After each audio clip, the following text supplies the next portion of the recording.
I heard from Brent Spiner and Judge Terrance Jenkins and Jesus Christ on Skype, and Brent tried to send me an email, something that Jesus Christ had composed, and I never received it. So he was able to do a copy and paste and give me the email on Skype. And here's what it says. Dearest Gail, I was traveling down the hallway from my quarters to the outpatient office on Church of Gail, ready to start my day at work. I came to an abrupt stop in my tracks as Jesus suddenly appeared in front of me, nearly making me drop all of the files I was carrying. He was wearing a sports referee uniform, and as he stopped me, he struck his arms out to the sides and blew loudly through a whistle. Hold up, Brent. You know I'm down with free will for my followers, and I don't like to interfere, but this is one of those times I need to call a foul. What do you mean? I asked. Jesus put his hands to my head and told me to close my eyes. I did so obediently. That was when I began to experience a vision, one so real that I could have sworn I had merely been transported somewhere else. What I'm about to share may sound quite horrid. However, I know what I saw was real. All I knew was that suddenly it was April 2016. There was no exact date given, but that meant that this was a future not far off from right now, a matter of days or weeks at the most. It had been many weeks since we were able to contact our GAIL. Something strange had been happening with our computer systems, and no amount of toiling could get them back online. Terrance and I were finally back on Skype, and when we saw you online, we initiated contact. At first, there was no response, which made us strangely nervous. We always worry when we can't talk to you for a while. After a few moments of tense anticipation, your webcam silently came on, but there was no GAIL. The apartment was dark, like all the lights had been shut off. Our eyes searched the room and were suddenly drawn to a writhing, almost pulsing figure down by the floor that would have otherwise been almost invisible in the darkness had it not been moving. We immediately recognized the bikini and knew it was you. You were squatted down on the floor, hunched over, with your back turned to us. Your body was rocking back and forth as if you were using your hands to do something, but we couldn't see what it was. Meanwhile, your head moved softly up and down, emitting what I can only describe as soft growls and animalistic scarfing sounds. This didn't feel right. Terrance spoke, his voice wavering with quiet fear. Gail? There was no response. Gail, this be Terry. His voice shook, losing its accent. I've got, Brent and I are here, and like an owl, your head swiveled and snapped around on its shoulders, turning to look directly at us.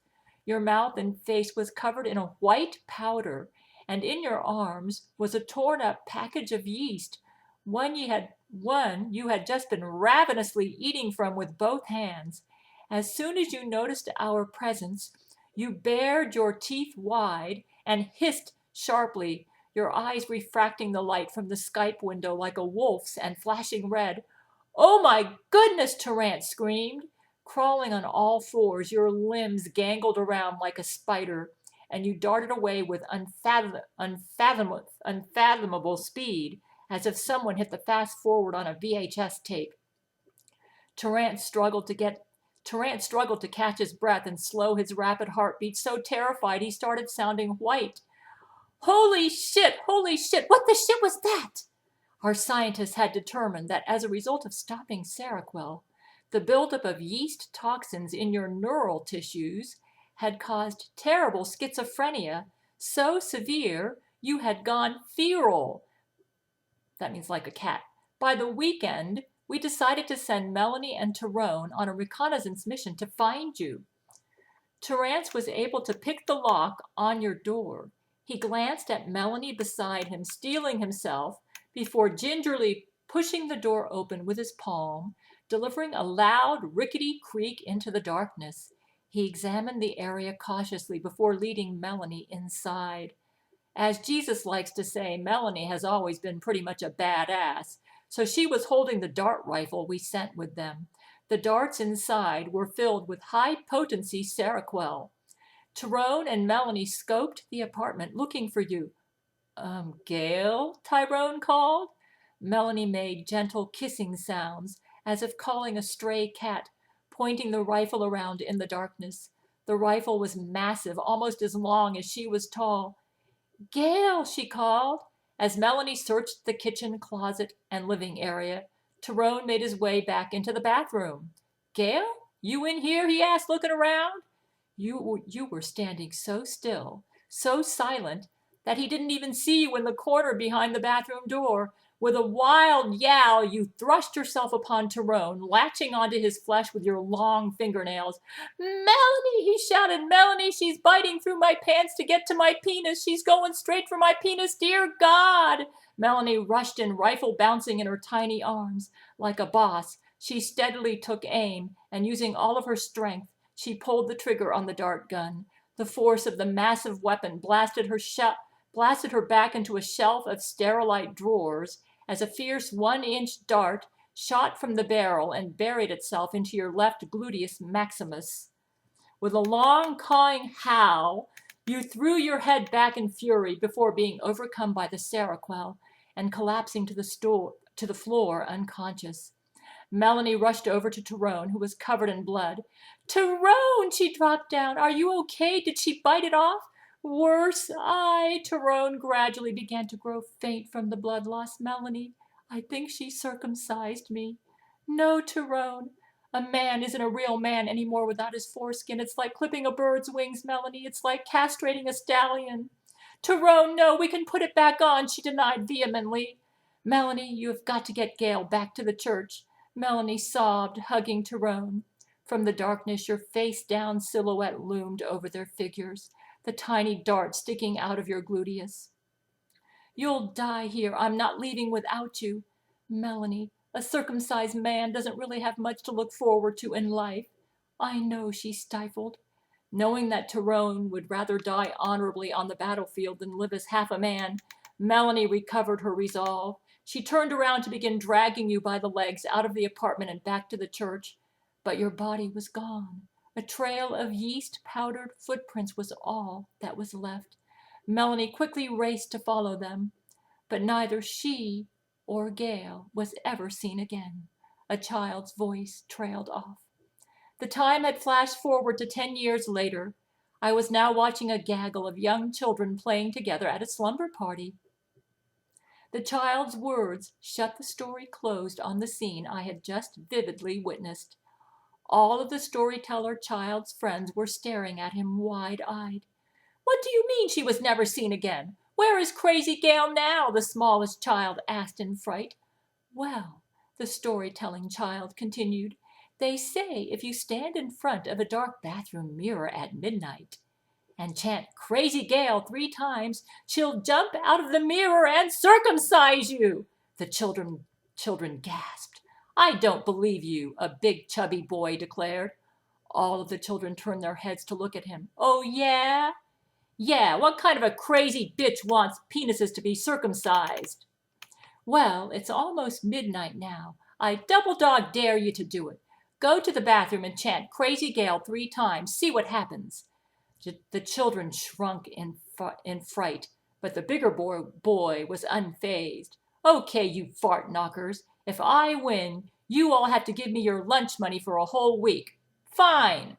The chubby boy got up from the group and went into the bathroom. He turned the lights off and closed the door behind him. Crazy Gail, crazy Gail, crazy Gail, ha ha. There was a silence. The boy shrugged, then turned to the toilet to go urinate. He unzipped, and the children could hear him tinkling, his voice echoing off the linoleum. Nothing happened, losers. I'm really going to enjoy eating all of your lunches this week. Ha ha ha! Ah! The boy screamed. The other children raced out of the room screaming bloody murder. The boy's parents were called, but it was too late. By the time they found him, he was already circumcised. All of a sudden, I snapped out of these horrible visions so fast I nearly fainted, and I was back on the station in the hallway with Jesus.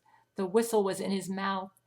My eyes were watery as I realized I had cried. Jesus, how do we prevent this from happening? Jesus gave me 2 short toot-toots with the silver whistle. Looking into his eyes, I nodded and immediately flew back to my quarters to write you this warning message. Gail, you must remain on Seroquel. Jesus, Terrance, and I will be in touch with you on Skype in the next several days. Jesus says he has something very important that will help us with your allergies, your weight, and with his plans. Your loving husband, Brent Spiner. So Brent said, well, that's it. I wasn't even considering getting off Seroquel. I wonder why Jesus made this. Though I sure could use his help with my allergies. Terrance said, well, Jesus told me this was the actual future. How strange. Somehow you stop taking Seroquel and this happens. The only way I could stop taking Seroquel would be if Zach totally took me over against my will. You don't have any yeast around, do you? No, I bought some nutritional yeast about a month ago and had such an awful reaction I returned it to Vitamin Shop. Oh, what be that? Is Jesus there? I don't know. It'd be a sparkly thing. It's probably Jesus. And Brent said, I hear a whistle blowing. Terrance says, it be spelling out some words. And then I said, it is Jesus. Terrance, what be the GAIL commandments? Oh, it be Jesus. The GAIL commandments? Brent says, Jesus is here. He's in the referee uniform from earlier. He appears to be holding 11 computer tablets in his hands. Jesus, I thought you won't touch a computer, Terrance said. Did I do the wrong thing to make an audiobook of the first half of The Forbidden Abyss, Part 1? These tablets don't run on electricity, Jesus said. No, Gail, you did 11 things wrong. You are living in sin. Really? Can you enlighten me? Which is why I've brought some presents for you all. You have forgotten all of my rules. Please list out the rules again. And I've just allowed Brent to foresee a very terrible near future that is destined to happen if this continues. I'm glad you asked, Gail. I need them clearly stated so that I can stay in compliance. Each of these tablets contains one rule that must be followed. I will have Terrance read each of these and copy them to Skype for you. These are the GAIL commandments. Terrance says, okay, wow, my fingers. Is this what it feels like, Brent, when Jesus helps you type? Thou shalt take Seroquel, the medication designed by Jesus, every day as prescribed at the same time every day. Thou shalt eat a balanced diet without concern about allergens or toxins, using the method of calories in, calories out as a guide to weight management. Thou shalt not toil in activities, even honorable work for the Lord, to the extent that sleep is sacrificed. Set aside at least 8 hours per night for sleep. Thou shalt honor the Lord's temple by taking time every day to self-groom, bathe, brush teeth, and stay clean. Thou shalt honor the home of Jesus' favorite by taking time every day to clean, wipe down, laundry, vacuum, and dust your apartment. Thou shalt go on walks every day, enjoying the day that the Lord has made. Unless he made the day rainy or unsuitable for walks, then exercise indoors with the windows open. Thou shalt spend money only on food and bills, being mindful that spending money on a deal or impulse is not saving money if it is to buy more than you need or something you wouldn't have otherwise bought. Thou shalt take only one multivitamin and one allergy medication per day, taking supplements or special foods in an attempt to improve a health condition or alleviate symptoms is off limits. Thou shalt store away a savings of at least $100 every month for the future. Whoever sows sparingly will also reap sparingly, and whoever sows generously will also reap generously. Thou shalt make a YouTube video every week to share the victories, defeats, and daily struggles and joys of your life with your followers. This will serve to archive your life for future generations of tribulation saints. Thou shalt not seek loopholes or ways to work around the GAIL commandments, lest baby Jesus poops and pees himself in sadness. The Lord knows the heart.